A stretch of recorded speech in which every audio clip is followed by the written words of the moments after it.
Mathieu Kassovitz, pourquoi vous avez décidé de vous rendre en Ukraine, à la base? Parce que j'ai la chance d'être ami avec JR et que JR a été invité par les Ukrainiens qui m'ont demandé de venir exprimer son art chez eux car ils ont besoin d'être entendus et cette couverture est le résultat de ça. Donc. Exactement, vous avez inauguré avec lui une fresque, hein, c'est ça, avec JR, et donc vous avez décidé de partir avec lui. Oui, il m'a dit on part là-bas, je lui ai dit est-ce que je peux venir pour filmer, on a filmé Exactement. tout ça et voilà.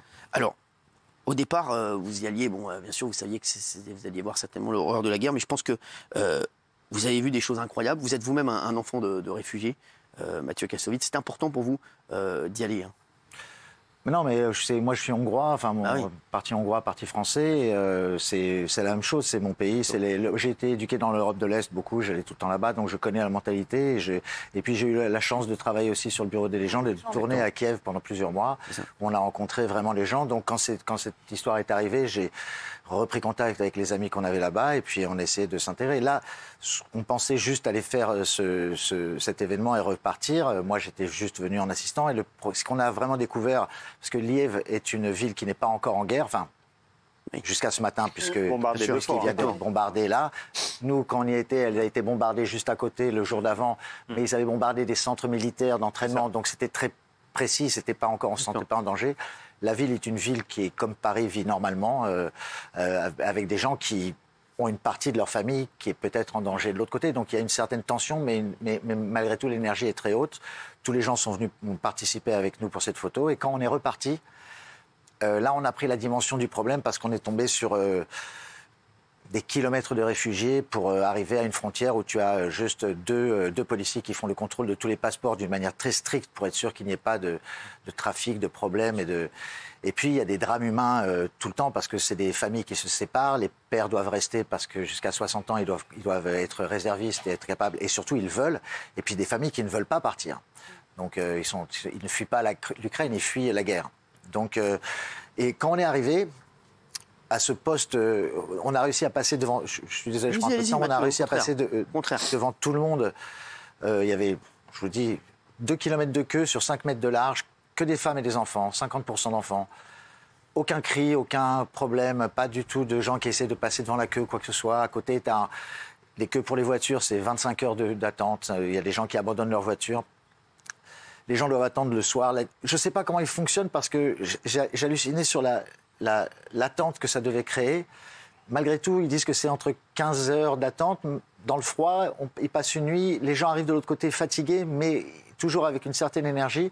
Et les gens qui les réceptionnent de l'autre côté, en fait, sont des bénévoles qui, comme beaucoup de nous, ont regardé ces images et se sont dit « il faut que je fasse quelque chose ». Ils ont rempli leur voiture. Ils sont partis là-bas en s'attendant à pouvoir amener du matériel à des gens, à des organisations déjà présentes et pouvoir offrir leur aide.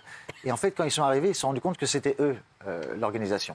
Et donc, ils ont commencé à s'organiser autour de ce camp où il n'y avait personne. Et en 2 semaines, ils ont monté un camp. Maintenant, il y a beaucoup de street food pour que les gens soient réchauffés, arrivent. Il y a une bonne organisation. Malgré tout, ce ne sont pas les grosses ONG, ce sont des toutes petites ONG où des gens qui veulent participer d'une manière ou d'une autre. Et donc nous, ce qu'on est en train de faire, je suis rentré à Paris et je leur ai dit, ce qu'il faut qu'on essaie de faire, c'est de coordonner les gens qui veulent aider et les demandes et les besoins qui sont sur place. Voilà. Parce que c'est vraiment un truc de citoyen à citoyen et c'est un truc... Et on a rencontré des Français absolument incroyables. Donc Lilian, qui va être maintenant assez connu avec son chapeau de pirate, qui l'utilise pour jouer avec les enfants parce que pirate est un mot international et que les enfants aiment ça et qu'ils ont des sacs de petits trucs de plastique où ils attendent les mômes et il m'a dit viens avec moi, je vais te montrer pourquoi on est là. Ils ont pris leur truc, on allait donner ça aux mômes et les mômes ils sourient quoi.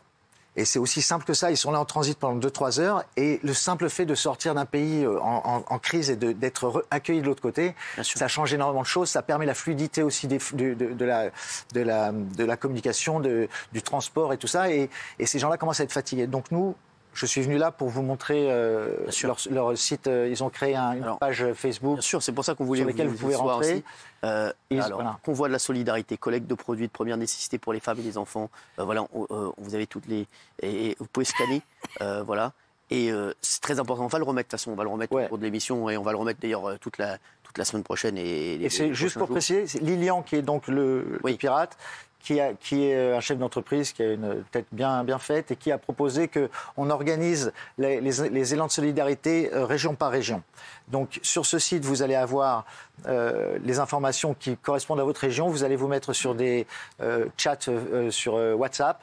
Et on demande aussi aux préfectures de chaque région de rentrer sur ces sites parce qu'ils vont avoir des gens qui vont ramener des réfugiés avec des enfants. Il faut que ce soit contrôlé, il faut être sûr que tout se passe bien, il faut que les préfectures soient au courant. Mathieu Kassovitz, aujourd'hui vous êtes allé vous sur le terrain, vous trouvez c'est quoi le message? La communauté internationale, la France notamment, est-ce qu'on fait assez pour l'Ukraine?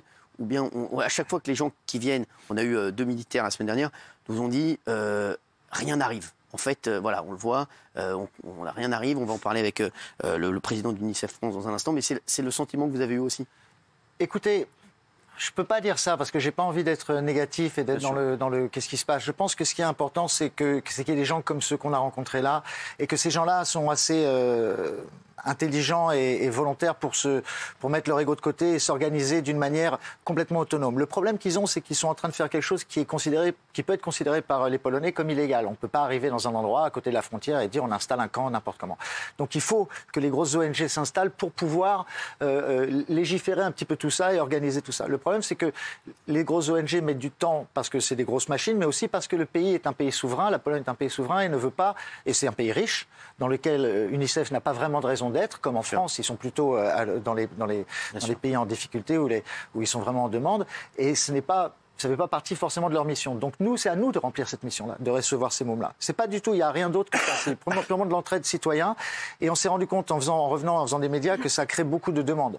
Il y a beaucoup de gens qui ont envie, qui ont une semaine à passer, qui ont du matériel à donner, qui ont un camion à donner. Et donc ça, on essaye de faire avec Lilian, avec ces gens-là, un truc vraiment très simple. Il n'y a pas de budget pour ça, on n'a pas tout ça. Donc c'est juste du WhatsApp et de l'organisation citoyenne.